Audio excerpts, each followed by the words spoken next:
Buenos días. Nos han avisado de que ya está la sesión abierta de este seminario titulado "Pero si ya tengo el marcado CE y la aprobación de la agencia, ¿por qué no puedo vender mi producto a un hospital?". Bueno, estamos aquí como continuación del seminario que hicimos la semana pasada con nuestras compañeras Elena de Tomás y Diana Ruiz, que nos hablaron de los requisitos y de las formalidades que había para conseguir el marcado CE. Y ahora nosotros hemos pensado desde la Cátedra de Innovación, de Compra Pública de Innovación, el continuar en ese proceso de autorizaciones de los productos y de las necesidades que se producen en el sistema. Para ello tenemos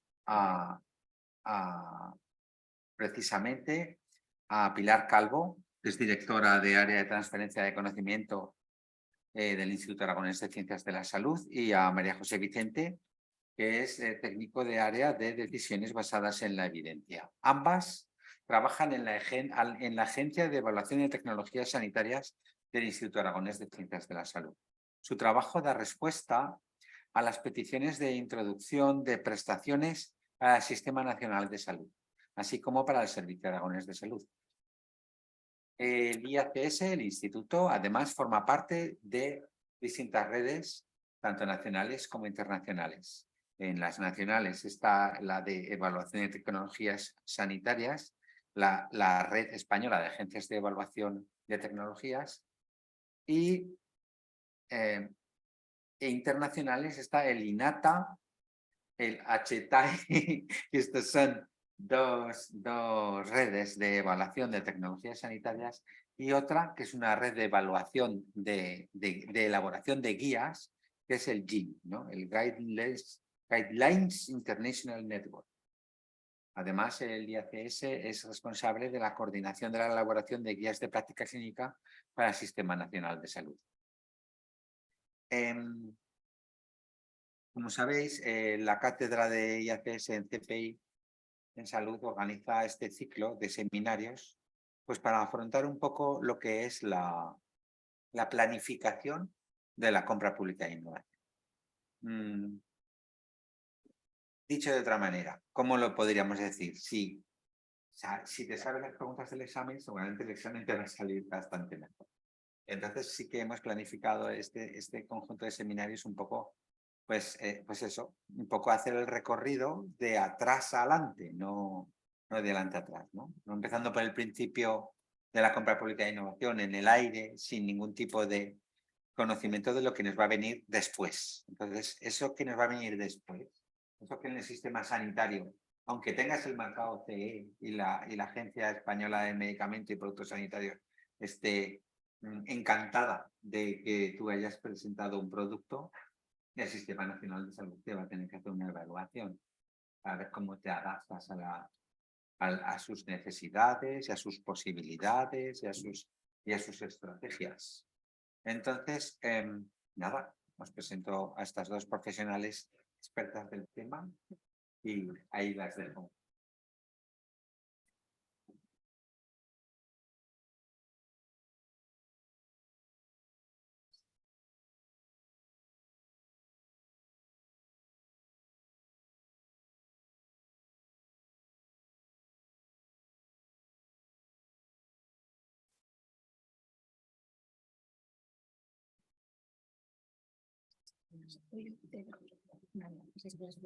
Sí.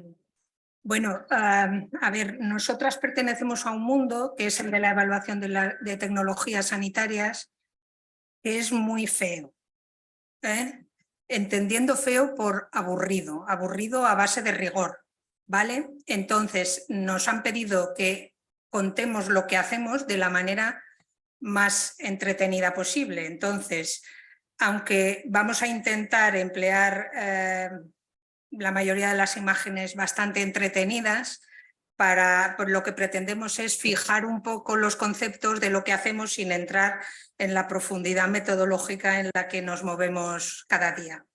Así que, bueno, dejo que María José empiece y vamos a hacer la presentación entre las dos. Muchísimas gracias y buenas tardes por hacer huecos en vuestras agendas y poder estar con nosotras hoy para compartir un tema que creo que es muy relevante y además va a cobrar todavía mucho más relevancia en el futuro. Siempre es una pregunta que siempre nos planteamos: si tenemos toda la legislación, ¿por qué este producto no entra en el sistema sanitario? Entonces, ¿por qué hacemos la evaluación? Yo creo que es una pregunta que todo el mundo nos hacemos y que creo que todos tenemos algo claro en común. Es porque las necesidades del sistema son infinitas, pero los recursos no. Entonces tenemos que hacer una evaluación que nos permita introducir aquellas tecnologías que aportan más valor al sistema. No podemos meter todo, porque hay que mover dinero de un y otro para otro, pero sí que mediante el proceso de evaluación, con una metodología que utilizamos, podemos determinar el potencial que puede tener una tecnología y el valor que puede añadir al sistema. Entonces, no todas las tecnologías que se desarrollan funcionan en el Sistema Nacional de Salud. Es decir, estamos muy sometidas, yo creo que todo el sistema sanitario, a mucha presión social para introducir nuevas tecnologías, nuevas prestaciones. Tenemos también una presión comercial, ¿no? Porque las empresas quieren dar salida a los productos que han generado y que han generado también un coste importante para ellos, les ha supuesto un coste, y luego también tenemos muchos profesionales con un entusiasmo tecnológico muy alto, fascinado por las nuevas tecnologías. Entonces, muchísimas gracias. Bueno, lo que iba diciendo es que, brevemente, no las nuevas tecnologías supone que van a funcionar dentro del sistema sanitario. Tenemos presión social, ya lo he comentado, de la población que está interesado en que algunas tecnologías se introduzcan, presión comercial y el entusiasmo metodológico. Entonces, lo que tenemos que hacer en la evaluación es asegurarnos de la seguridad del producto, de la eficacia, la eficiencia y la efectividad, unos valores que luego os comentaré un poco más en detalle cómo funcionan. Además, no solo eso, sino tenemos que evaluar el impacto que va a suponer esa tecnología dentro del sistema, porque probablemente va a llevar cambios organizacionales, cambio de roles en función de la gestión, cambio en habilidades de los profesionales. Eso hay que evaluarlo también. Y además lo tenemos que comparar con las alternativas existentes, sobre todo comparar con otros productos, otras intervenciones que ya están en el sistema sanitario, y tenemos que ver ese valor añadido que va a suponer esa tecnología, si lo tiene o no. Pero ¿quién evalúa? ¿Quién evalúa y hace esta evaluación? Entonces, aquí en España tenemos la red de evaluación de tecnologías sanitarias, que es una red integrada por 8 agencias de evaluación de tecnologías sanitarias, que tenemos la responsabilidad de dar respuesta a las necesidades del sistema sanitario de salud público, evaluando aquellas intervenciones que el sistema ha considerado prioritarias para ser evaluadas. Entonces, en esta red está la Agencia de Tecnología, Aragón es una de ellas, está también la de la Comunidad de Madrid, Canarias, Galicia, País Vasco, Cataluña y el Instituto Carlos III. Entonces, digo nosotros porque formamos parte de la red, somos los que evaluamos, pero ¿quién decide, una vez que esto se ha evaluado, quién decide si esto se introduce o no en cartera de servicios? Hay un sistema muy bien organizado, entonces, en principio, cualquier sociedad científica, asociación de pacientes, profesionales sanitarios, empresas, puede solicitar una tecnología, su inclusión al sistema sanitario. Entonces, se hace una solicitud, luego hay un proceso de priorización con el PRITEC en el que engloba diferentes. Hay una priorización porque no todas las solicitudes acaban en productos, se prioriza, hay unos criterios ya muy establecidos de prevalencia, de gravedad del problema de salud, etcétera, etcétera, y se va añadiendo unos valores, un promedio, entonces salen priorizadas. Entonces, una vez que está priorizada, es la Comisión de Cartera de Servicios del Sistema Nacional y dentro de ella la Comisión de Financiación. A ver, la siguiente, por favor. La siguiente. Bueno, esto es sí, estará larga. Entonces, como os he dicho, la siguiente, porque está animada, si me pasáis todo, entonces, quien esté interesado lo solicita a cartera de servicios, a la Dirección General Básica de Servicios Comunes del Sistema Nacional de Salud, lo reenvía. Dentro es la Comisión de Prestación, Aseguramiento y Financiación, las que van a seleccionar las tecnologías que van a ser evaluadas, ahí donde se va a priorizar. La siguiente son enviadas las priorizadas a la red de agencias para que hagan la evaluación. Una vez que se hace la evaluación, y se hace una serie de recomendaciones o conclusiones, se vuelve a enviar a la comisión, si queréis ir pasando todas, sí, ya está, vuelve a la comisión de prestaciones, aseguramiento y financiación, que determina una decisión y esta decisión pasa al Consejo Interterritorial, donde están representadas todas las comunidades autónomas, mutualidades, Ingesa, y deciden si entra o digamos, refrenda la sugerencia de la Comisión de Priorización, si se incluye o no en cartera básica del Sistema Nacional de Salud. La siguiente, por favor. Entonces, además de eso, hay comunidades autónomas que tienen su comisión de cartera de servicio, que son los que también evalúan puntualmente aquellas necesidades que la comunidad autónoma tienen de evaluación. Aquí, por ejemplo, en Aragón, aquí tenemos unos datos de los últimos años de las evaluaciones que se han hecho, cuáles se han incluido o cuáles han modificado. La siguiente, por favor.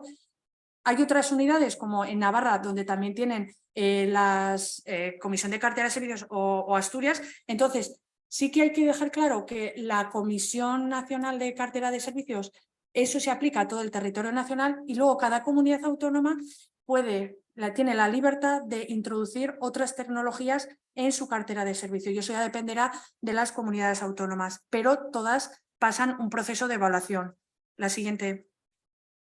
Esto no es algo que ahora se ha puesto de moda, como TikTok, Facebook y todos esos. No. Esto es algo que lleva mucho tiempo trabajándose y que además no solo se está haciendo a nivel de agencias y de comunidad autónoma, sino que también hay hospitales que están haciendo sus evaluaciones, utilizan metodologías muchísimo más ágiles que las que utilizamos nosotros, pues porque son decisiones que tienen que ser tomadas de una forma relativamente rápida y no pueden esperar mucho tiempo. Entonces, hay hospitales a nivel nacional e internacional que también tienen sus unidades de evaluación para decidir si esto en su hospital lo van a utilizar o no lo va a utilizar. La siguiente, por favor. Como ha comentado José Antonio anteriormente, trabajamos también a nivel de red internacional. INATA es una red internacional que engloba agencias de evaluación de tecnología sanitaria.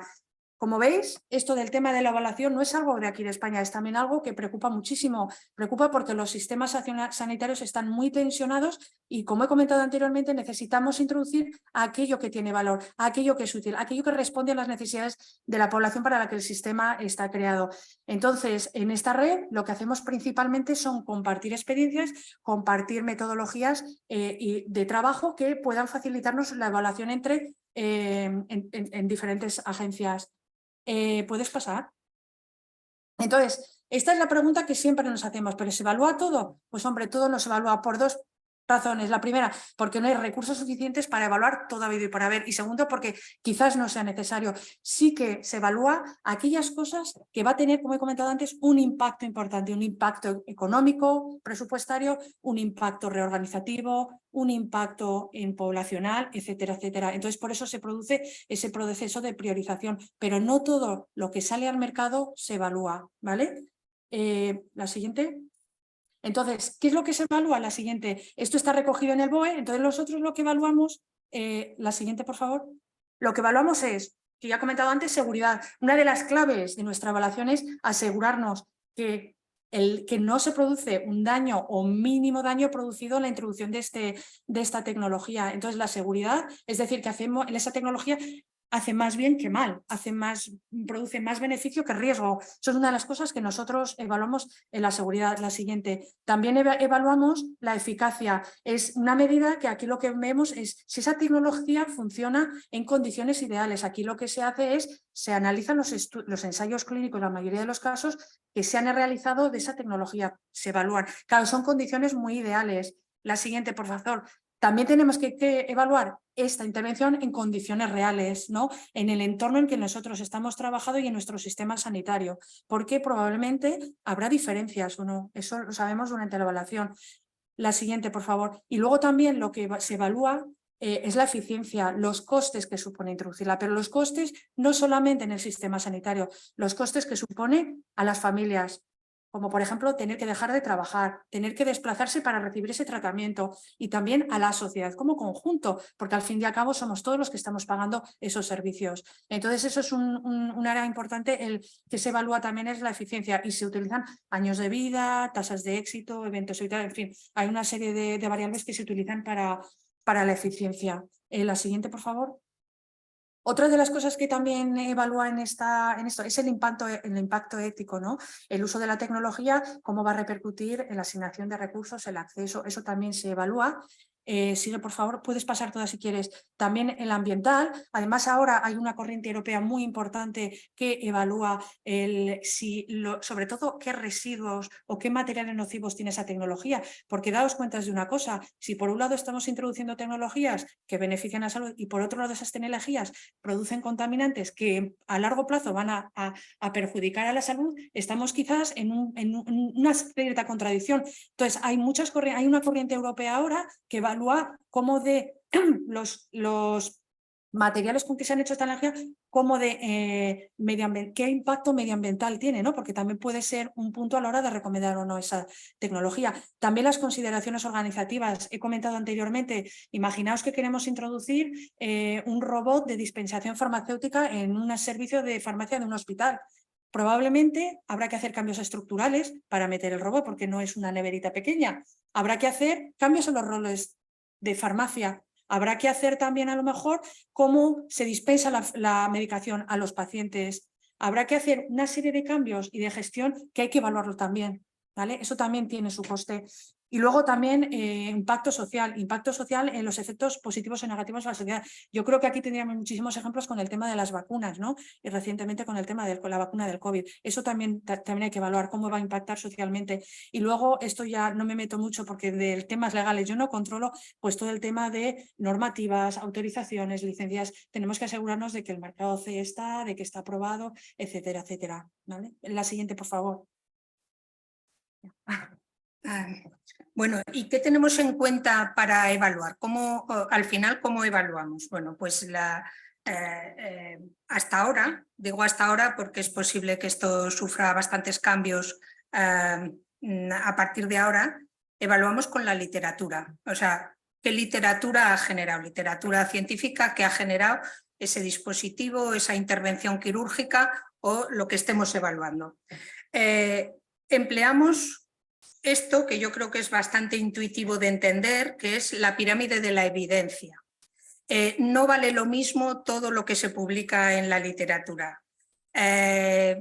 Empezando, o sea, en esta pirámide de la evidencia, que digamos la parte de abajo de la pirámide es la evidencia menos sólida y la parte de arriba de la pirámide la evidencia más sólida, ¿no? Donde están las revisiones sistemáticas y las guías de práctica clínica. Así que, por ejemplo, a nosotros que una cosa haya funcionado en un paciente no nos sirve absolutamente para nada. Eso no demuestra más que a ese paciente le ha funcionado. Eso, digamos, que dispone de muy poca evidencia.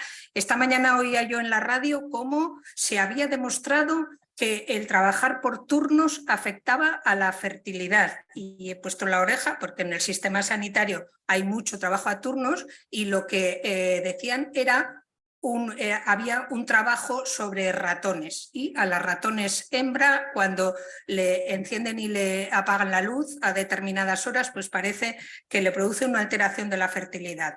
Bueno, como veis en esta pirámide de la evidencia ese tipo de estudios está en el escalón más bajo, ¿no? Que es en los estudios con animales. No todos los estudios con animales cuando los reproduces en personas tienen el mismo efecto. Es más, hay un porcentaje altísimo que no, ¿vale? Con lo cual, eso no es evidencia, eso es una idea prometedora, ¿vale? Pero no es evidencia. Entonces, no todos los tipos de estudios tampoco tienen, estudios con humanos, tienen la misma calidad o la misma evidencia para nosotros, ¿no? Los mejores son los ensayos clínicos aleatorizados. Y bueno, no vamos a entrar aquí en todo esto que es muy técnico, pero lo que quiero decir es que un estudio para que se considere de evidencia no vale cualquiera. No vale yo esto lo he probado con 8 enfermos y funciona. Esto no es evidencia de nada más que de que a esos 8 enfermos les ha funcionado. ¿Vale? Siguiente.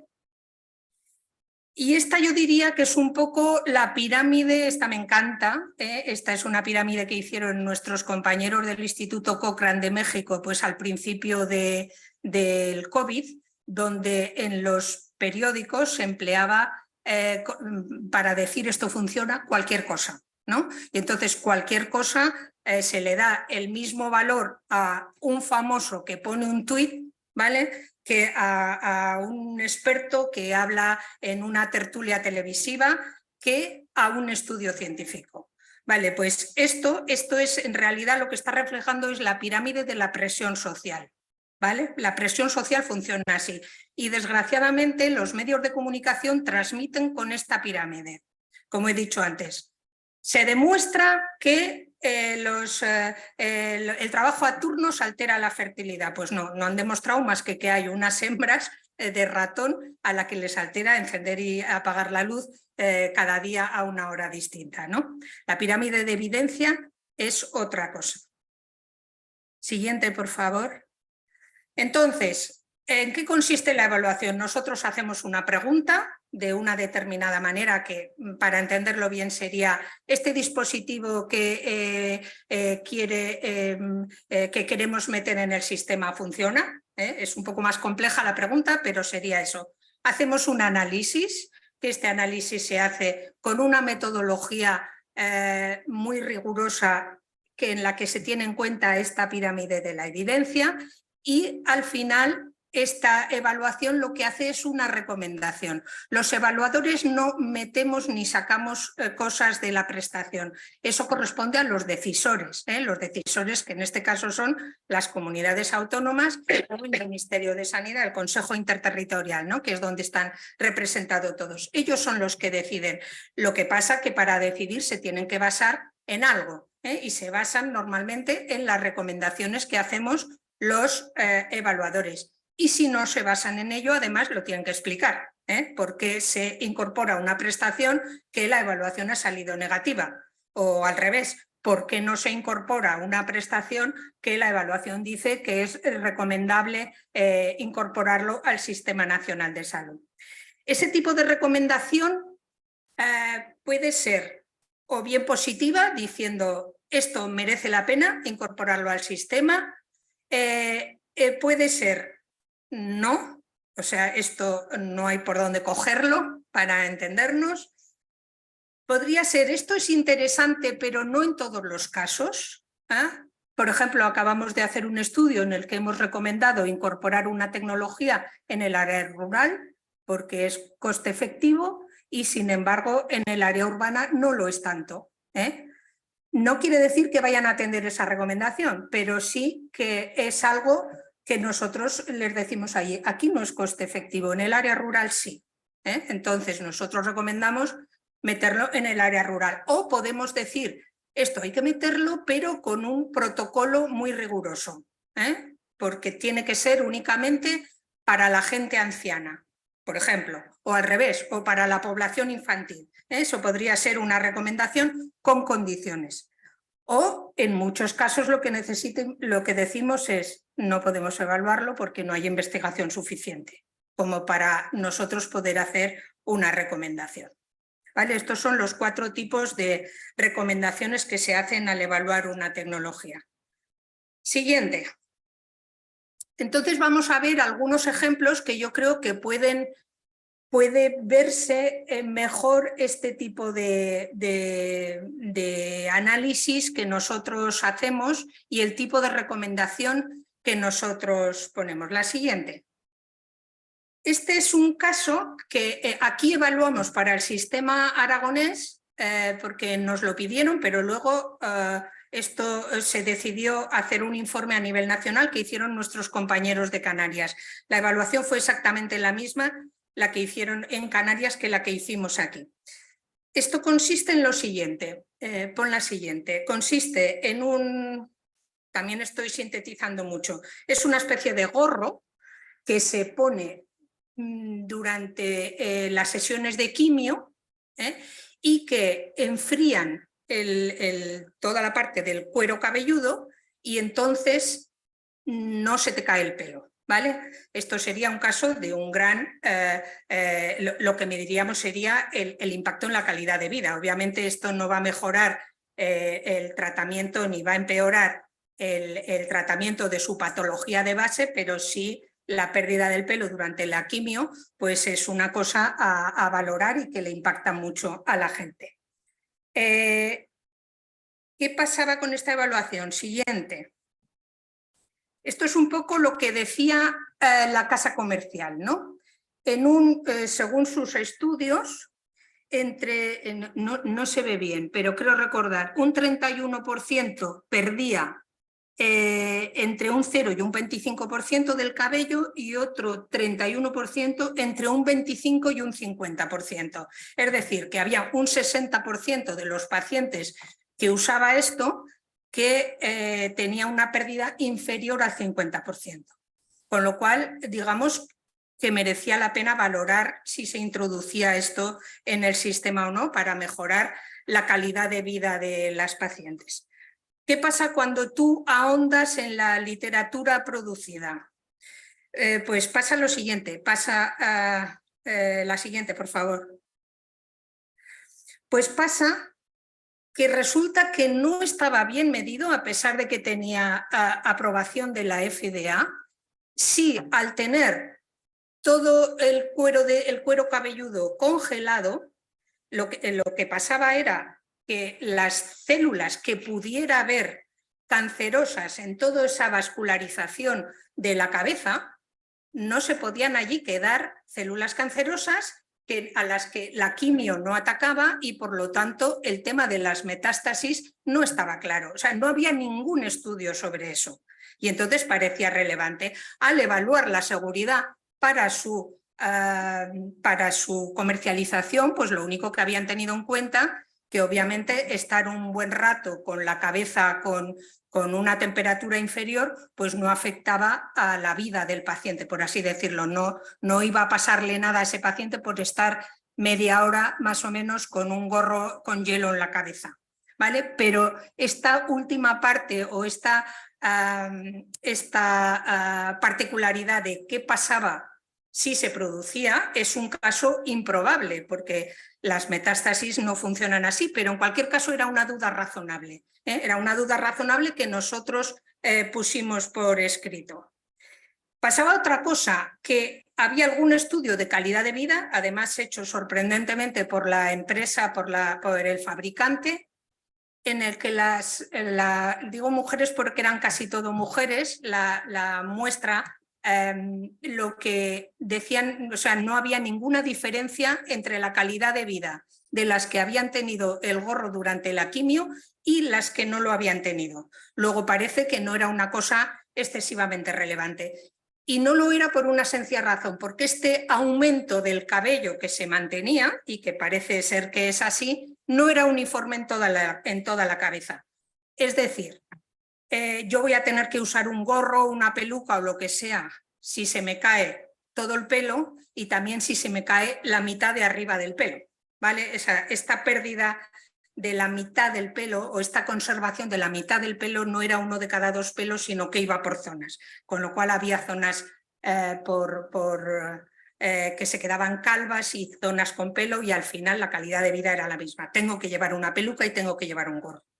¿Vale? Y luego había otro tema, y era muy curioso, que es que en aquellas mujeres que habían usado el gorro y que no eran de 60% que lo conservaba, sino que perdían el pelo, pues resulta que la angustia era muchísimo mayor que aquellas que no habían usado el gorro. Quizá porque tenían la expectativa de conservarlo.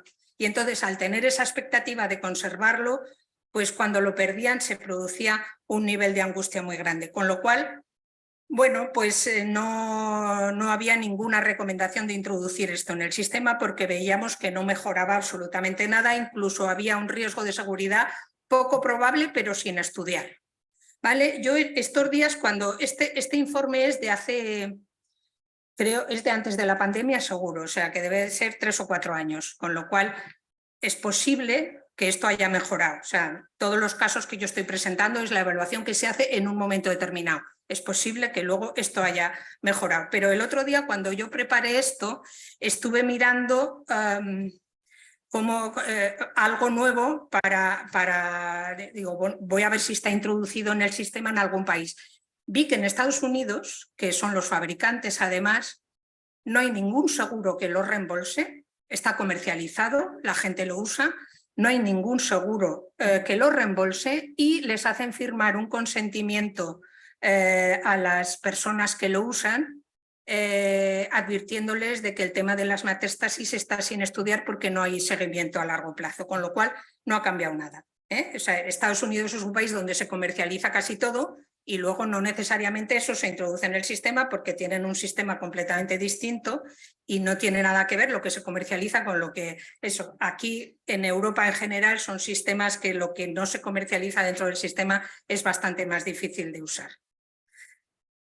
Siguiente, por favor. Este otro sistema es lo que de entrada te parece una idea muy prometedora y que luego presenta algunos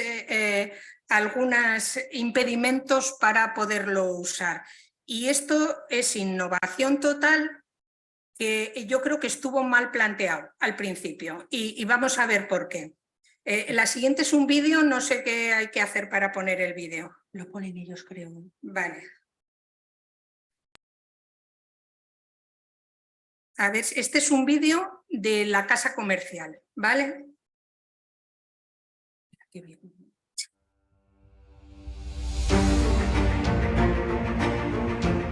Hi, my name's Julia. I'm a 20-year-old university student, and I've had the pleasure of wearing the Kyogo for the past month. And wearing the Kyogo is actually really awesome.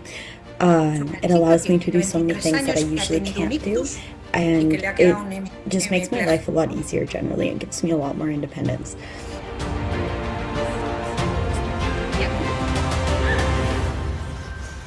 Everybody so welcoming and so warm and so curious about what I was wearing and how it was helping me. And, you know, it turned the conversations I was having from all the things I couldn't do when I was using my cane and when I would walk around campus and kind of struggle to get around, to all the things I could, so I can run and walk up and down stairs, and it just creates conversations about ability rather than disability, and I think that's something really important to keep in mind if you're worried about appearance.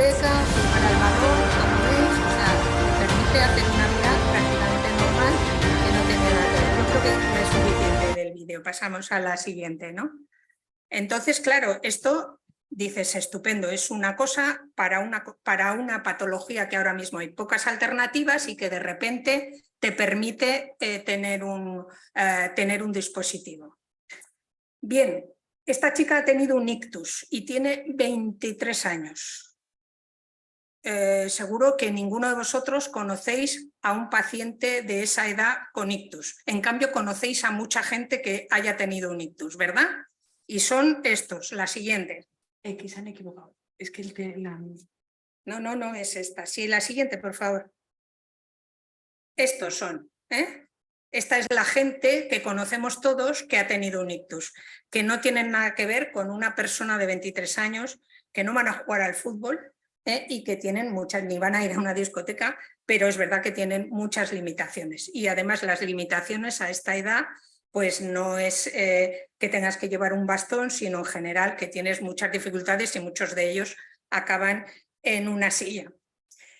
¿Qué pasa? Que cuando tú ves los estudios de los pacientes que van a tener que usar este dispositivo, pues resulta que hay muy pocos en pacientes de estas edades y en los que hay un porcentaje, por ejemplo, de caídas que es inadmisible. Y claro, los pacientes a esta edad cuando se caen se rompen la cadera. Julia, que era esta chica estudiante de medicina de 23 años, si se iba a caer al usar el aparato, pues no le iba a pasar nada porque a los 23 años cuando te caes no te pasa nada. Pero a los 85 cuando te caes te rompes la cadera casi seguro, ¿vale? Eso sí, no estás con sintrón, que encima vas a tener una hemorragia tremenda. Así que esto es completamente esto es lo que tú tienes que tener en cuenta a la hora de plantear. También pasaba algo que era lo siguiente. Siguiente diapositiva, por favor.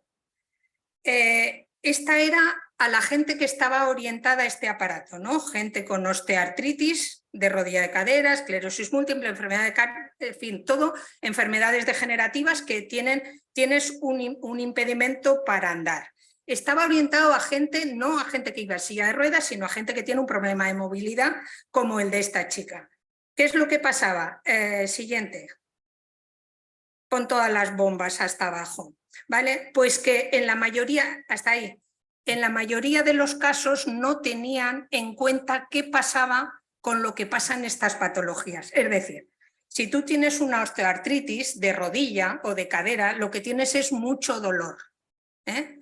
Y es el dolor lo que te impide andar. Entonces, lo que tenían en cuenta era que esto, si tú inicias el movimiento, te lo termina. Esto es lo que hacía este aparato. Pero no tenía en cuenta qué pasaba con el dolor o no tenía en cuenta qué pasaba con la pérdida de sensibilidad que hay en algunas ocasiones, porque si tú no controlas bien el aparato porque no lo sientes, pues la posibilidad de caída es mucho más grande. Es decir, no estaba comparando bien.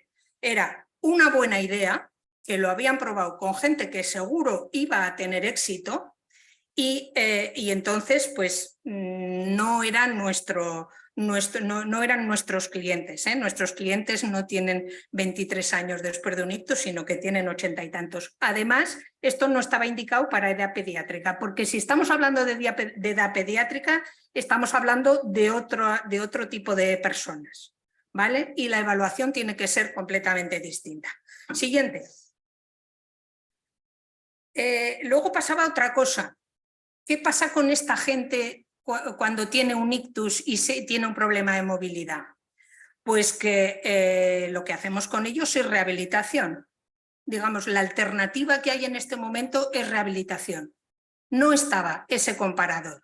Y sobre todo había estudios que decían que la gente que decía, que es lo que señalaba aquí en rojo, es que si tú después hacías ejercicio, tanto la gente que había empleado este dispositivo como la gente que no lo había empleado mejoraba su movilidad. Luego, esta comparación es absolutamente necesaria. Con lo cual, digamos, esto es una buena idea y una tecnología muy prometedora que estaba como mal planteada al principio. También he mirado, porque este también es de antes de la pandemia, de justo antes, y entonces también he mirado ahora qué pasaba con esto. Y he visto que la casa comercial, con bastante buen criterio, está orientándolo a personas jóvenes con enfermedades degenerativas, o bien con algún tipo de accidente que haya tenido. Con esa gente seguramente se puede beneficiar mucho de esto. Y si hay los estudios correspondientes, seguramente esta será una tecnología a incorporar, pero no como se intentó incorporar. ¿Vale? Siguiente caso, y he puesto un caso de los que sí, porque he puesto dos casos de los que no, pues ahora vamos a poner uno de los que sí y además uno de los que sí a toda velocidad, ¿vale? Que son los point of care. Point of care, POC también se llaman, todos vosotros habéis estado empleando un point of care durante los 2 últimos años, que son los test del COVID, que hemos tenido todos en casa, ¿vale? Un point of care es algo que estaba en el hospital y que se consigue con una tecnología hacerlo o bien en un punto, o bien cuando lo tienen que emplear profesionales, pues un nivel más asequible de cuidados, en este caso pues algo de un hospital que pasas a un centro de salud, o bien que lo pueden emplear los pacientes en su domicilio, ¿vale? Hubo uno que hicimos la evaluación a tal velocidad que ni siquiera lo evaluamos, que fue uno que conoceréis todos porque lo habréis visto en los centros de salud. Hay un aparatito ahora que permite saber, muy empleado en los 2 últimos años, que permite saber si tienes COVID o tienes gripe. Esto hay una tecnología muy sencilla que ya permite que esto esté en el centro de salud y no tenga que ir a hacer una PCR al hospital y luego volver, que fue lo que pasó durante la pandemia. Hay algunos de estos que ya se permite hacer en casa, yo qué sé, desde el COVID, que todos conocemos, o los test de embarazo, que cuando yo estudiaba la carrera todavía se empleaban ranas, una rana a la que se le pinchaba, y ahora todos conocemos este chismecito, el predictor para el diagnóstico del embarazo. Vale, este es uno que hicimos el año pasado, nos lo pidió, esto no fue para incorporarlo en el sistema, sino un grupo, por eso no tiene la cartulina esa azul que tienen los demás, un grupo de aumento de la resolución en atención primaria que existe en el Ministerio de Sanidad, formado por gente de todas las comunidades autónomas, que nos preguntaron qué pasaría si se incorporaba este point of care de 3 marcadores de patología cardiovascular para tenerlos en la consulta. Esta tecnología ya existía, pero nos preguntaban, ¿va a cambiar algo si lo sacamos del hospital y lo ponemos en los centros de salud o no? Estos marcadores se emplean muchísimo en los hospitales, en las UBIs. ¿Por qué? Porque el paciente de UBI necesita muchas veces tener muchos parámetros controlados a lo largo del día y no necesariamente está el laboratorio a todas horas disponible, ¿vale? Y entonces lo emplean a lo largo del día. Cada vez se ha incorporado más a que esto esté en los servicios de urgencias de todos sitios, y lo que nos decían era, ¿qué pasa si incorporamos esto en primaria? Normalmente lo que tú evalúas cuando ves esto es la diferencia que hay entre hacerlo así o hacerlo de la manera tradicional, porque esto ya sabemos para qué sirve la troponina y cuándo se pide. La troponina no se pide en el centro de salud porque cuando lo pides es porque sospechas un infarto y lo mandas al hospital. Con lo cual, ¿qué pasaría si pudiéramos hacer troponina en el centro de salud?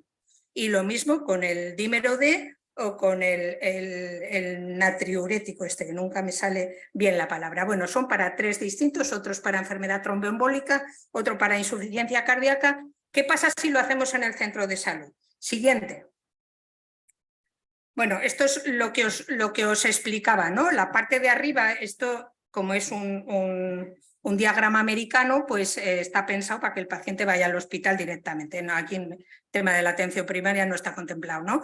Entonces, la parte de arriba es donde al paciente le sacan sangre, eso se procesa, eso va al laboratorio, contestan con un informe y entonces lo ve el médico, ¿no? Y entonces de la otra manera es simplemente te sacan sangre, además normalmente es capilar, la del dedito, que es más fácil que la de la venosa, y entonces se hace un análisis en el mismo sitio donde está el médico que va a tomar la decisión, y entonces se ahorra tiempo y se adelanta el diagnóstico. Estas son las dos cosas, y evitamos que ese paciente, en Estados Unidos no, pero aquí sí, evitamos que ese paciente vaya al hospital.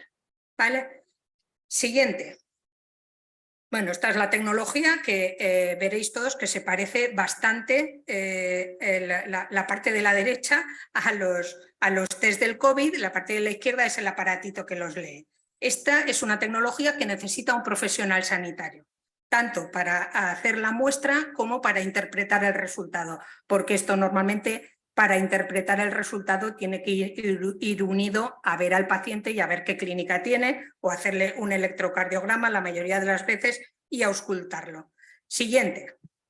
Bueno, pues estas son nuestra evaluación, que no nos costó más de, creo recordar que era un mes y con las navidades en medio. En el caso del natriurético, reduce 12 días la instauración del tratamiento. Esto es importantísimo, estamos hablando además normalmente de gente mayor, ¿no? En el caso de la troponina, reduce en un 18% la derivación de los pacientes a urgencias. Y en el caso del dímero D, reduce el tiempo de diagnóstico y de instauración terapéutica y reduce las derivaciones al hospital, todo a la vez. Con lo cual, ¿cuál es nuestra recomendación? Incorpórese. En este caso hicimos una modelización económica y además salía tremendamente coste efectivo toda la tecnología, excepto cuando se usaba en zona urbana, porque en zona urbana no reduces el tiempo ni el empleo de un recurso como puede ser una ambulancia para ir al hospital. ¿Qué pasa? Que va a ser muy difícil porque lo que sí reduces es la saturación de urgencias, que es una cosa a tener en cuenta también. No solamente está el empleo de la ambulancia y la derivación, sino que está el tema de un mejor empleo de las urgencias.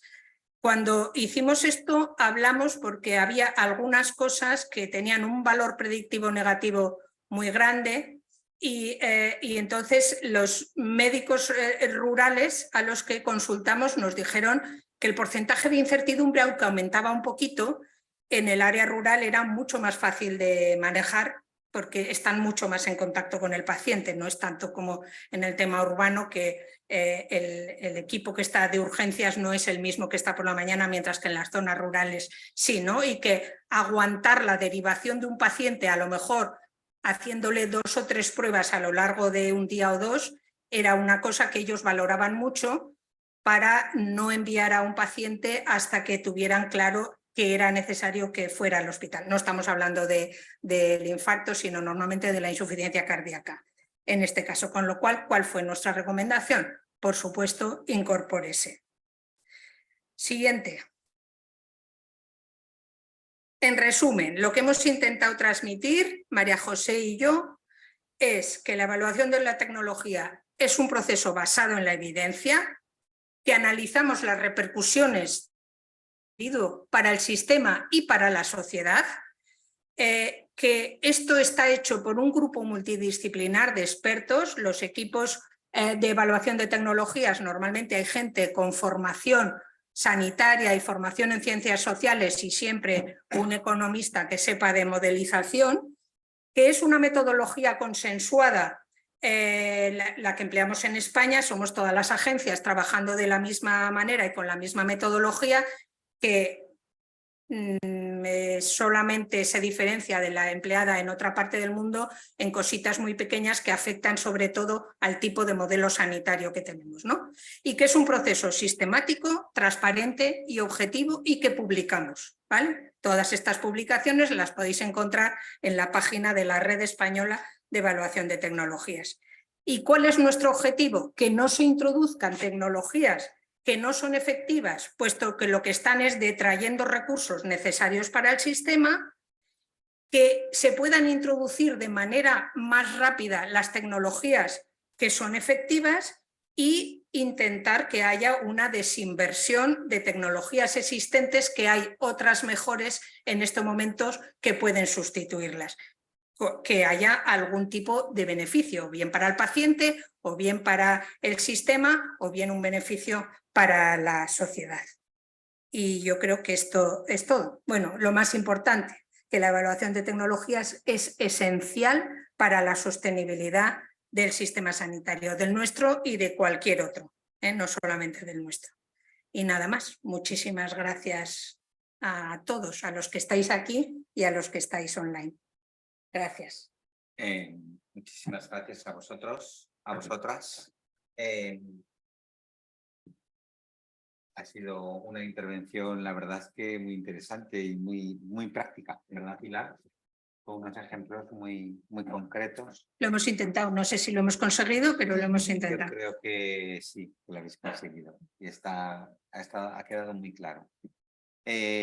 Yo invito a los asistentes a este seminario a que hagan preguntas por aquí, por la opción de...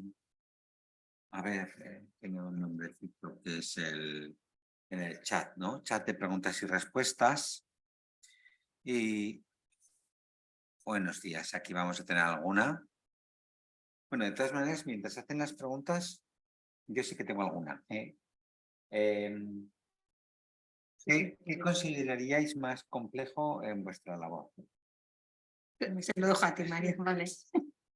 A ver, una de las mayores dificultades que nos encontramos es todo el tema de la metodología de evaluación y la evidencia que podemos o no encontrar.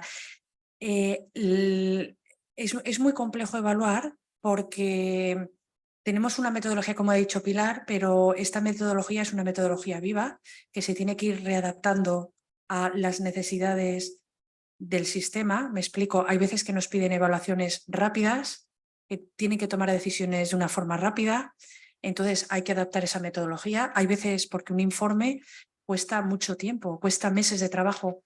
Cuando el sistema te está pidiendo una respuesta rápida, concisa y clara, tú tienes que ir readaptando esas metodologías. No puede esperar un consejero o un jefe de servicio, quien sea, meses de trabajo a tomar una decisión.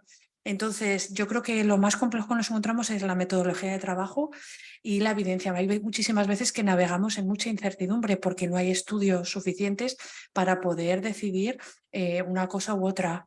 Entonces yo, desde mi punto de vista, son esas. Y la metodología, como he comentado anteriormente, eso es una de las líneas de trabajo cuando nos juntamos en jornadas y de trabajo, que es ir revisando si sigue vigente esta biología, si tenemos que hacer alguna adaptación, si tenemos que incorporar algún valor nuevo, etcétera, etcétera. Eso es algo, en mi opinión, que es vivo.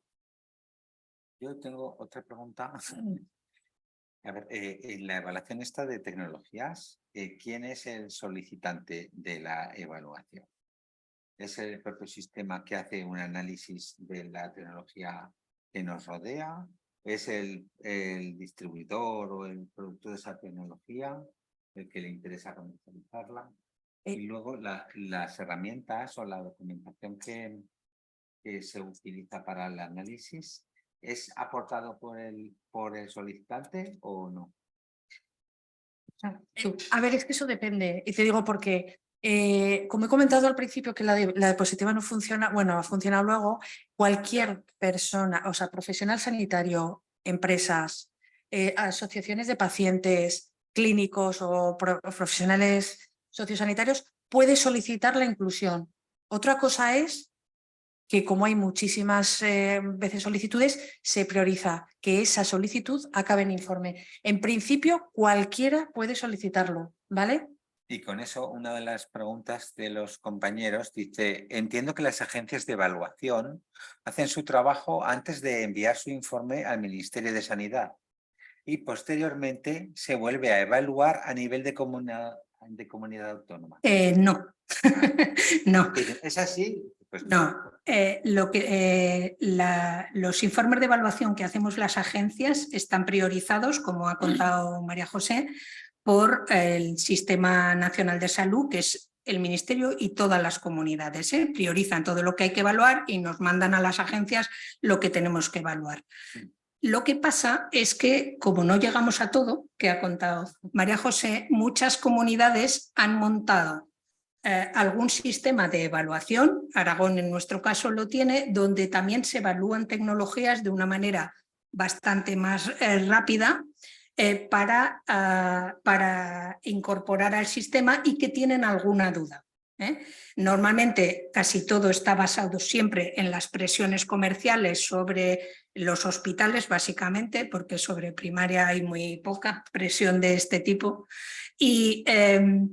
Y entonces algunas comunidades lo tienen. Y a su vez algunos hospitales, como ha contado María, cada vez más tienen una comisión de evaluación de tecnologías donde ven tecnologías normalmente menores y está muy basado, tanto los de la comunidad como en la de los hospitales, en cosas que aparecen para comprar.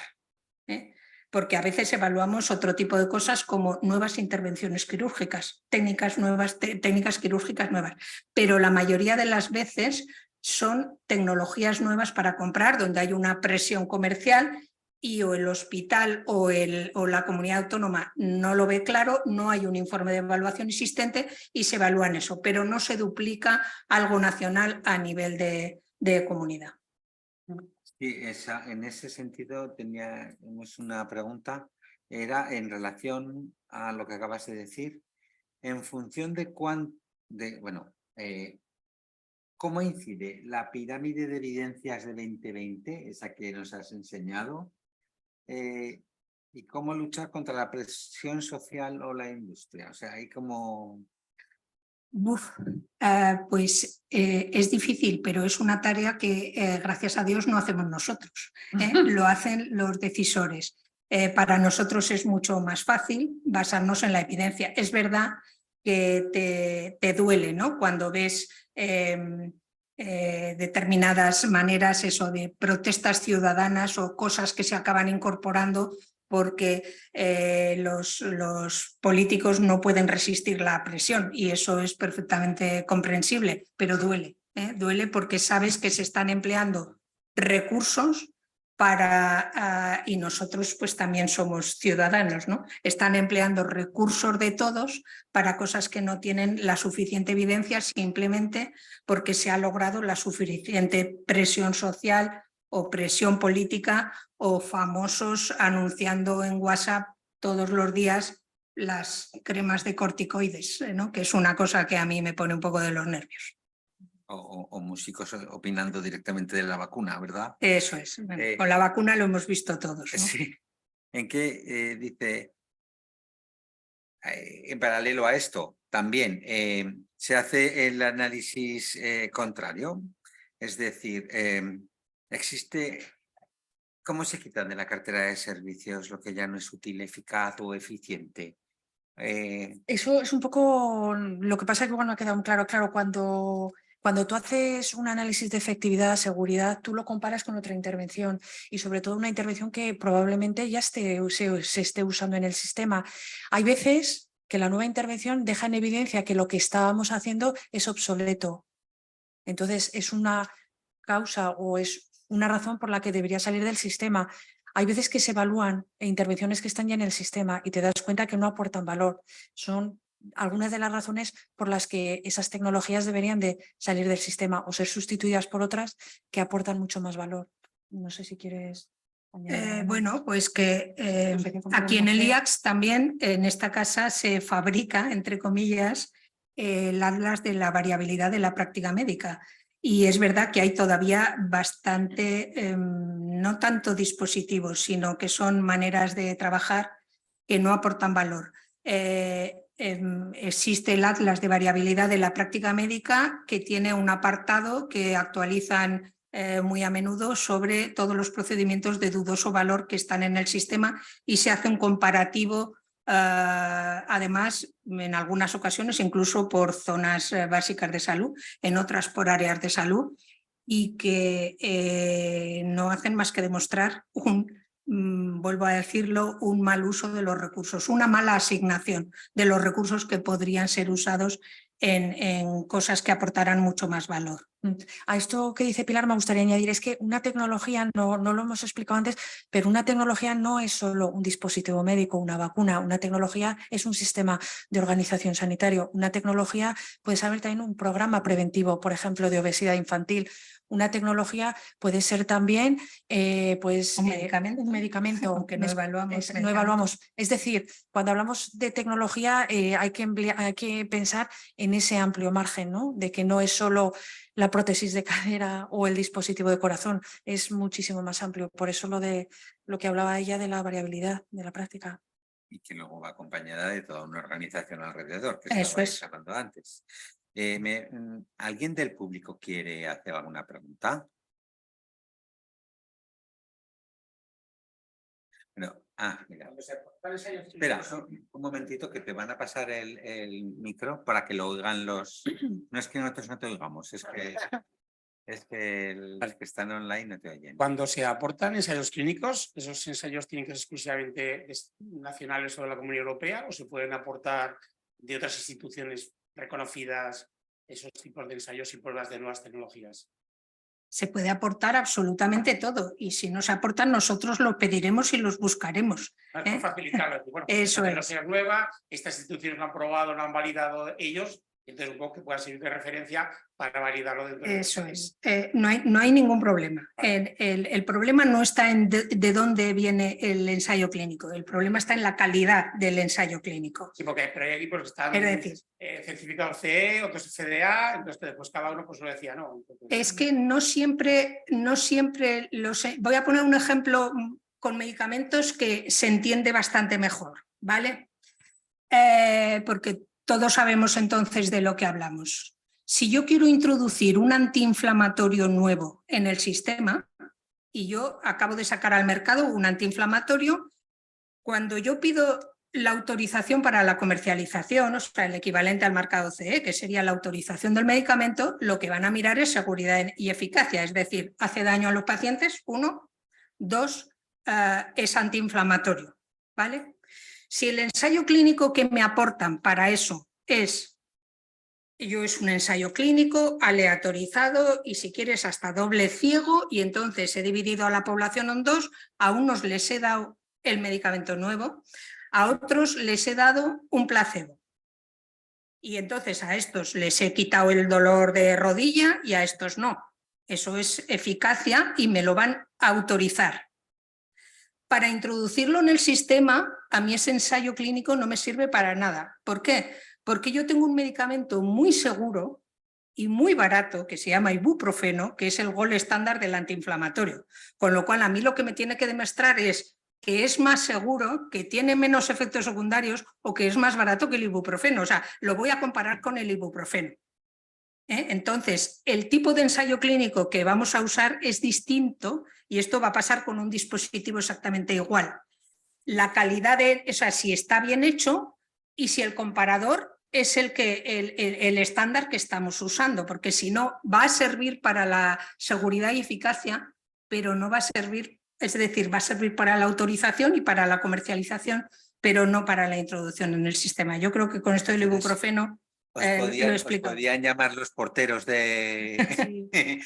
los porteros del control de la calidad y de la seguridad. De hecho, en Europa los que evaluamos somos los goalkeepers. Los porteros, que no te metan, sí. Yo a lo que dice Pilar añadiría también que, a ver, en tema de medicamentos, cuando nosotros no evaluamos, ¿no? Pero hay alguna comunidad que en su departamento evalúa. Entonces, tú puedes solicitar a la Agencia Europea del Medicamento los ensayos clínicos que han utilizado para solicitar su aceptación en Europa. Entonces, en teoría, te los tienen que enviar. ¿Cuándo, cómo y de qué manera? Eso ya es otra cuestión. Pero, por ejemplo, en dispositivos médicos, aquí en España, que es lo que nosotros evaluamos, es un poco más complicado y de hecho creo que estamos trabajando dentro de la red a ver cómo establecer relaciones, porque hay veces que tenemos evidencias muy limitadas y son estudios publicados. Entonces, contactar con la empresa para que te dé estudios, estamos trabajando en ello, pues porque no es algo muy habitual, es decir, eso depende también. Nosotros hoy por hoy nos manejamos en lo que son estudios publicados, ¿vale? Y hay veces que, bueno, que ahora se ha trabajado en la red para un documento de establecer relaciones con la empresa, pero a nivel de fármacos yo creo que está el campo un poco más trabajado porque tú puedes solicitar esos estudios que la empresa ha enviado a la Agencia Europea del Medicamento. En este caso era un medical device, un reloj médico certificado, lo que pasa es que está, ahora mismo tiene la certificación de CE, pero por ejemplo, pues la Clínica de Mayo, Estados Unidos, ha hecho unos estudios basándose en cosas, pero todavía este equipo, por ejemplo, no tiene el FDA, pues un poco lo decía, es decir, un estudio de un entorno que predomina más el FDA que el CE, si puede servir también, o simplemente habría que presentar estudios dentro de la normativa de la Comunidad Europea. Para seguridad y eficacia, lo que pida el marcado CE. ¿Vale? Nosotros lo que vamos a mirar es la calidad de eso y, sobre todo, la alternativa y la necesidad que cubre. ¿Vale? Lo que contaba antes, o sea, un exoesqueleto para un abuelo no nos sirve. Entonces, ¿está respondiendo a una necesidad o no? Esto es importante. Sí, de acuerdo, la tecnología adecuada, no todas las personas pueden ser. Eso es. Grandes avances que a lo mejor en personas mayores y demás puede ser un poco más problemático de gestionar o manejar por muchas veces. Eso es. Y eso a mí también me interpela en cuanto a la compra pública de innovación, ¿no? O sea, si la compra pública de innovación se fija ex ante en todas esas cosas que estás comentando, Pilar. O sea, no solamente de seguridad y eficacia y de un control, sino las alternativas, Claro, el por qué, el para qué, al final, el final, ¿no? Yo diría una cosa y sería un mensaje para empresas que hacen innovación, porque muchas veces se contrapone la evaluación de tecnologías con la innovación y no tiene por qué estar reñida, sino todo lo contrario. Yo diría que para la compra pública de innovación debería de tenerse en cuenta, primero, que se haga un buen estudio, y cuando digo un buen estudio, que casi diría que se contrate a un metodólogo, no sé, en esta casa tenemos un servicio de apoyo metodológico para que el estudio esté bien hecho, ¿vale? Porque, por lo que digo, o sea, si el estudio está mal hecho, pues no podemos hacer una recomendación. Lo segundo sería que respondiera a una necesidad del sistema, porque hay mucha tecnología novedosa que no responde a ninguna necesidad.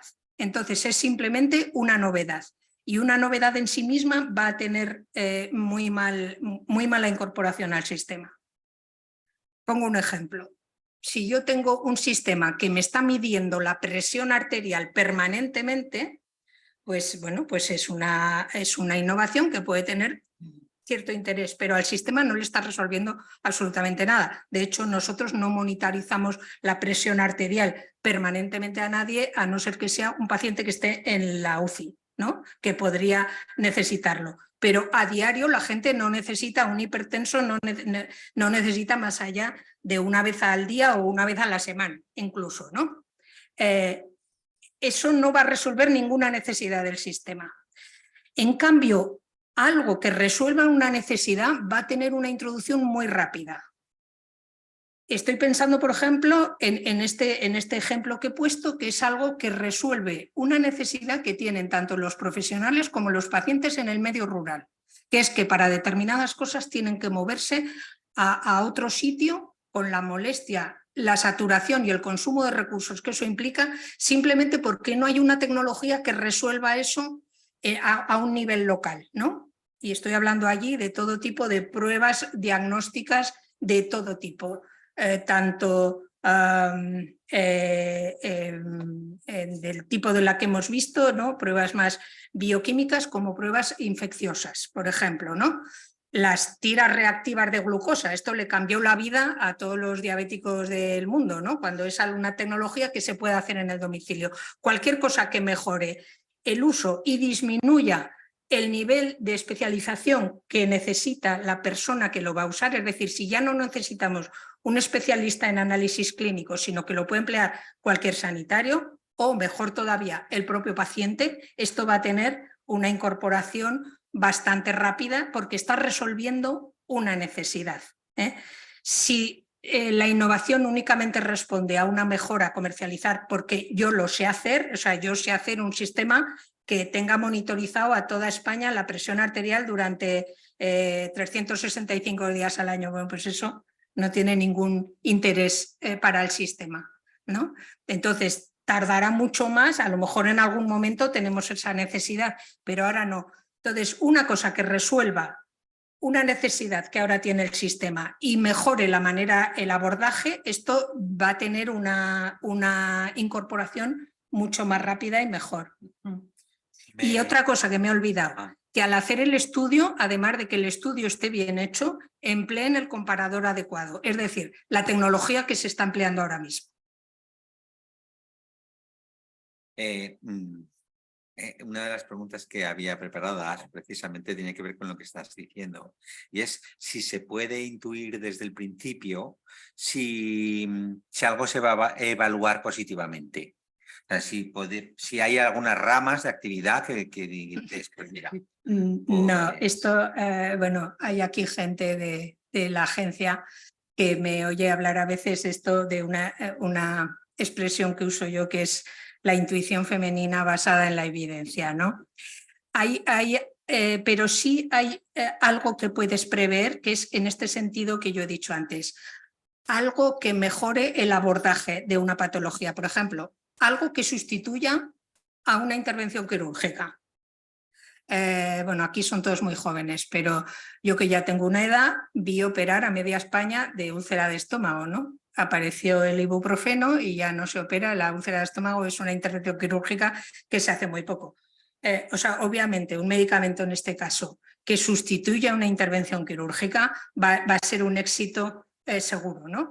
O algo que se hace en el domicilio del paciente versus algo que se hace en el hospital o en el centro de salud. Esto va a tener también es decir, en ese caso lo que vamos a mirar es cómo, entonces eso tiene como intuitivamente te dice esto va a tener, siempre y cuando estén bien hechos, por supuesto, y lo podamos medir, pero eso intuitivamente sí te dice que va a salir bien. Y otra pregunta, ¿tú te has encontrado, os habéis encontrado vosotras en vuestra labor evidencias utilizadas, evidencias que hayan aportado que puedan estar sesgadas o que sean sin base científica o, claro, manipulativa? sí. Sí. A ver, lo que ocurre, por eso somos tan estrictos en las metodologías y las metodologías tienen que ser tan claras, porque hay publicaciones en las que toda la información no está publicada. Por ejemplo, hay estudios en los cuales no se reflejan las pérdidas que ha habido durante el estudio, o hay estudios en los cuales digamos, las cosas negativas no se han contabilizado o no están incluidas, porque cuando tú haces un estudio solo publica lo que ha ido bien, pero no lo que ha ido mal, y quizás sea un mayor riesgo que lo que ha ido bien.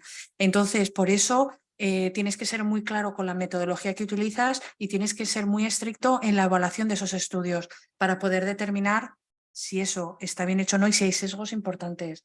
Y eso es lo que da la calidad al final del estudio.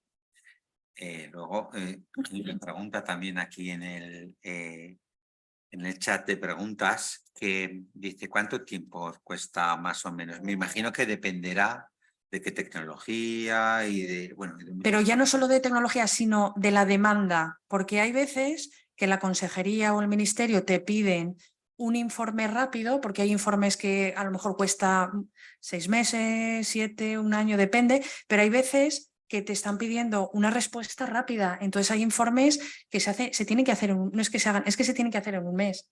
Me explico, porque es un poco depende de la demanda. Un mes para vosotros es una respuesta rápida. Claro, Sí. hay un informe breve que llaman, ¿no? Que quieren saber esto rápido, si funciona o no funciona. Entonces, claro, la metodología que se utiliza son diferentes, no pueden ser tienen su rigor, pero no son tan exhaustivas como la que te cuesta 6 meses, 7 meses, etcétera, etcétera. Entonces, eso viene un poco dependiendo de la demanda. Mira, dicen aquí otra pregunta. Es que estamos en un éxito de preguntas tremendo. A ver, dime. No, por favor, si ustedes alguno quiere hacer alguna pregunta. Hasta ahora nos las vamos sabiendo, ¿no? De momento, dice aquí, ¿quién prioriza y cada cuánto las tecnologías a evaluar? Bueno, yo cuento una parte del PRITEC. Sí. Se desarrolló hace ya varios años una herramienta de priorización que la cuento muy brevemente, es una herramienta que tiene unos dominios y unos criterios y hay unos valores ponderados. Entonces, cuando se tiene el informe, se hace una especie de documento en el cual tú solicitas y ahí se pide una información y con eso lo vas evaluando con el PRITEC. Y entonces esto es como una escala, pues hay del 1 al 10 o del 1 al 20 y entonces sale un valor. Entonces, claro, en esta evaluación del PRITEC, ahí se recoge no solo cómo de prevalente es un problema, sino cómo de rápido esa, por ejemplo, tecnología va a ser usada o el impacto que puede tener, etcétera. O sea, hay unos valores. Entonces, así es como se prioriza inicialmente. Vale, luego decide la Comisión de Cartera de Servicios del Sistema Nacional de Salud, que es una comisión formada por el Ministerio y las 17 comunidades autónomas. Las peticiones vienen casi todas, a pesar de que, como ha explicado María José, cualquiera puede pedirlo, básicamente provienen de las comunidades autónomas, es decir, una casa comercial normalmente va a un jefe de servicio y el jefe de servicio es el que dice quiero esto nuevo, ¿no? Y la comunidad es cuando decide que hay que evaluarla y a qué nivel la envía al ministerio. Entonces esto una vez al año hacen este ejercicio de priorización y nos dan a todas las agencias para evaluar. Normalmente tenemos un año, el año va de marzo a marzo, normalmente a final de año están terminados. Y este año, gracias a Dios, ha habido un aumento de los recursos para las agencias de evaluación y este año no ha habido que priorizar porque hemos aceptado todos los encargos que habían hecho de evaluación. Lo que pasa que luego surgen a lo largo del año, o bien dentro de los hospitales o bien dentro de la comunidad, cosas nuevas que muchas veces las comunidades evalúan o deciden, porque también hay comunidades que deciden sin evaluar o con una evaluación basada en otros criterios y estos pues a veces se dice vamos a hacerlo bien y vamos a mandarlo al ministerio para que esto lo evalúe una agencia o a veces se hace algún tipo de evaluación rápida. Y en relación a eso, yo, Pilar, por último, te quería hacer una pregunta. Antes has empezado la presentación diciendo que va a haber bastantes cambios a partir de ahora. Sí, sí, es... por dos motivos. Uno y los dos son importantes. Este año nosotros aquí en el IACS vamos a hacer el primer informe en el que en lugar de emplear la literatura vamos a emplear el dato de vida real. Esto empieza a estar cada vez más al alcance de los evaluadores el poder mirar qué pasa con esto en la vida real, no en los estudios, que siempre son en condiciones más ideales, y estos sesgos que contaba María José no aparecen los casos en los que va mal, nos lo va a poder, y luego las muestras van a ser mucho más grandes siempre, lo cual da mucho más fortaleza al estudio. O sea, el hecho de poder evaluar con datos de vida real va a ser bastante relevante. No siempre se va a poder, pero en bastantes casos sí. Y la otra novedad es que el año pasado se publicó un reglamento europeo de evaluación de tecnologías. La palabra reglamento quiere decir que es de obligado cumplimiento para los 27 Estados miembros. Estamos en estos momentos, o sea, es de aplicación progresiva. En estos momentos están constituidos los grupos de trabajo para poner en conjunto la metodología. Es un reglamento hecho a instancias de las empresas, que lo que no querían era una evaluación en cada país, y entonces hay una parte de la evaluación que va a ser conjunta y hay otra parte de la evaluación que va a ser propia de cada país, porque obviamente no es lo mismo evaluar el impacto organizativo en un sistema como el alemán, que es bismarckiano, que en un sistema como el español, que es planificado y con la totalidad a cargo o sea, es un sistema absolutamente de provisión pública. ¿No? Entonces, esa parte del impacto no solamente del económico, sino del social, del organizativo, esa parte se va a hacer distinta en cada país. Pero esta parte de la seguridad, la eficacia, la efectividad, esta va a ser común para toda España, para toda Europa, perdón. Con lo cual vamos a trabajar este trabajo en red que hacemos en España, que somos 8 agencias trabajando para toda España, pues va a ser, no sé el número de agencias que somos en Europa. En algunos países hay varias, como en el nuestro, en otras hay una sola para todo el país, como Francia.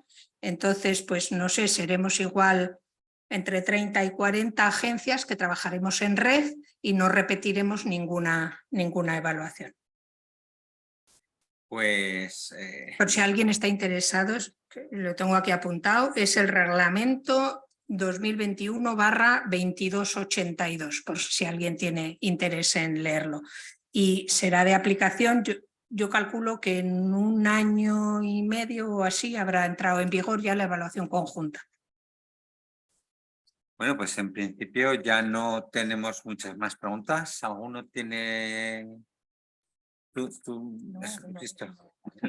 Ay, perdón, el mensaje final. Yo es que creo que esta ha sido ya respondida, vale. por eso.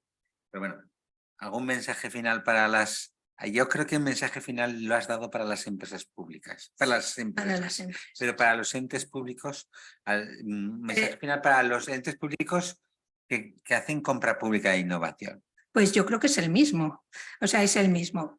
Compra pública e innovación, cuando lo hace el sistema normalmente tiene clara la necesidad, ¿no? Entonces, que sea una necesidad para el sistema, o sea, que resuelva algún problema para el sistema, sea para los pacientes, y que el estudio esté bien hecho, o sea, que hagan bien el estudio, de verdad, que esto es muy necesario. Sí, yo tengo otra y se me ocurre, que creo que en otros foros ya se ha hablado. ¿Es para ti o para...? No, es para... Yo otra de las ideas claves es el sistema sanitario tiene que tener muy claro una planificación de la innovación. No puede ser ir, entre comillas, a salto de mata. Ahora necesito esto, ahora necesito... Tiene que haber una buena planificación y dentro de esa planificación identificar qué es lo que necesito. Juntarse con la empresa y decir, necesito esto, ¿cómo me podéis ayudar? Porque así todos ganamos. Gana la empresa, gana el sistema sanitario. Entonces yo, para mí, voy un poco más allá. Eso es la compra. Eso es. Pero el sistema sanitario, el sistema público tiene que tener claro una planificación anual o bianual de en mi sistema qué necesito en total. No ir conforme van saliendo las demandas, dar respuesta. Tiene que haber una planificación de la innovación, que creo, en mi opinión personal, que no hay. Es mi Se opinión. está trabajando en ello y yo creo que Yo digo que... primeros pasos, puesto que la normativa, pero es que yo soy José Antonio Navarro, que no me he presentado, soy miembro de la cátedra de Nunca es tarde. IACC en Compra Pública e Innovación en Salud. Y yo vengo del mundo del derecho, ¿no? Entonces, es verdad que, a ver, la ley de contratos del sector público, que es la que abre para la contratación pública este modelo de compra pública e innovación, pues es de 17. Sí. Es verdad que han pasado ya 6 años con toda la pandemia en medio y con todo lo demás. Un cambio de estrategia y de paradigma en lo que es el sistema legal establecido para todo eso que es tan elefántico, pues yo creo que está empezando a dar sus frutos. Pero yo voy un poco más allá. Voy que el sistema sanitario tiene que tener claro qué necesita, pero no a corto plazo, sino en los próximos 3 años, por ejemplo, me lo invento, vamos a necesitar un sistema de diagnóstico aquí, vamos a necesitar esto aquí, vamos a necesitar, a ver cómo lo priorizamos y cómo vamos poco a poco a dar respuesta, y para eso necesitamos a la industria. Pero el sistema tiene que tener claro a priori, porque si no, ¿cómo me van a responder si no tengo claro dónde tengo que innovar? A eso voy, un paso más adelante. Otra cosa es que es verdad, claro, y así, y si fuera así como tú dices, también sería más fácil la compra pública de innovación. Porque ya tú demandas lo que necesitas y las empresas te traen. Que eso es un poco el origen de estos seminarios. O sea, no es que te lleve la contraria, ni muchísimo menos. El origen de estos seminarios era, sí, se está haciendo compra pública de innovación que no responde luego a las necesidades del sistema, o que luego a la hora de implantarlo pues no hay presupuesto o no hay... Pero claro, para eso tienes que planificar, tienes que decidir qué necesita y qué presupuesto vas a tener, etcétera, etcétera. Bueno, esto es un debate sin fin. Yo yo creo que lo vamos a acabar aquí. Sí. Primero porque es que además son menos 4 minutos, o sea, hemos cumplido el tiempo a rajatabla. Tengo varios recordatorios a los presentes. Y es que, primero, el formulario del siguiente seminario ya está abierto. Pueden ustedes inscribirse desde ahora. Y luego también recordarles que en el congreso, creo que a celebrar en septiembre, octubre, ¿no? En el congreso que vamos a hacer de compra pública e innovación, está convocada para está convocado el premio Amparo Poch. Entonces, pues que aquellas personas que tengan, o aquellas entidades que tengan proyectos de compra pública e innovación y quieran solicitar el presentarse a este premio, pues estaríamos encantados de poderlos evaluar. También quiero decir que, bueno, no ha podido estar Carmen de Guerrero en este momento hoy con nosotros, que estaba previsto que viniera ella, y yo humildemente la he sustituido en lo que he podido, pero que, bueno, que ha excusado su presencia y nos ha dicho sus mejores deseos para este seminario, que creo que ha cumplido con el objetivo que queríamos. Creo que ha sido práctico. Nos hemos aburrido, ¿no? Nos hemos aburrido. Pero otro objetivo. Espera un momento, me están diciendo, chan chan, que denme un segundo que estoy pasando una pregunta. Yo creo, no lo sé si nos va a dar tiempo, se nos quedan 3 minutos. Ah, vale, la están pasando, vale. Me comunican que es que estaba en el chat y ahora la pasan a... Un segundito. Venga, a ver. Un segundo, que la rescato del chat. No te crees que es tan fácil, ¿eh? A ver.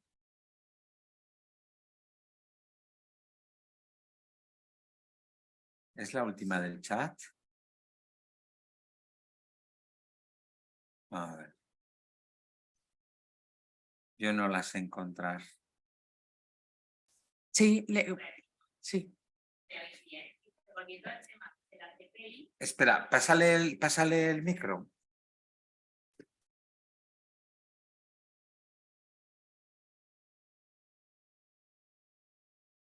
Además, si la pregunta va de CPI, también es muy pertinente, ¿verdad?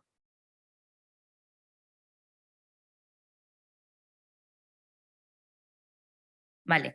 Dice, volviendo al tema de la CPI, como sabemos, lo habitual es ejecutar un contrato precomercial o de tecnología innovadora que genera un prototipo o piloto que se queda en el órgano de contratación. Mi pregunta es, una vez que se ha desarrollado este prototipo o piloto, para hacer el despliegue de esta tecnología en el órgano de contratación, ¿es obligatorio, una vez desarrollado, obtener el marcado CE y la aprobación de la EMS y que este producto innovador se incorpore a la cartera básica autonómica para que el órgano de contratación lo despliegue comprando más unidades o extendiéndolo en el servicio de salud? Yo esta no la sé Yo diría contestar. sí, Habíamos quedado tan bien, ¿no? Precisamente, yo respondería claramente que sí.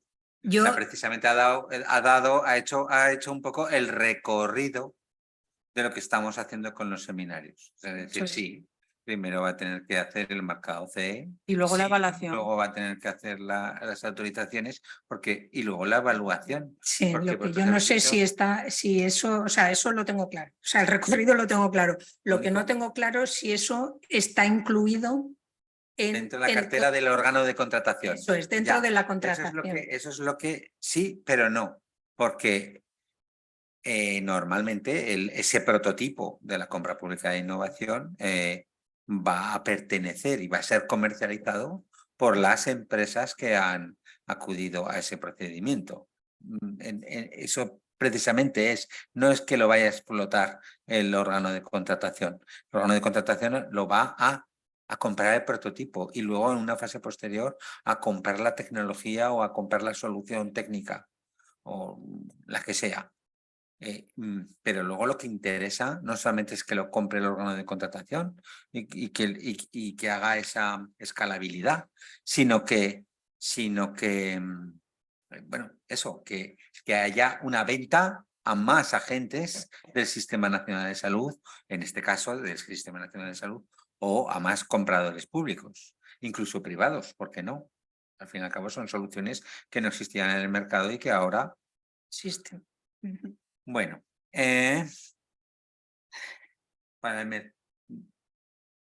bueno, señoras y señores, yo creo que ha llegado la hora. Vuelvo a expresar mi agradecimiento a Pilar y a María José y les esperamos en el próximo seminario. Por favor, apúntense cuanto antes, ya están abiertos los formularios y muchísimas gracias. Gracias por habernos invitado. Gracias por invitarme. Y gracias por haber estado ahí.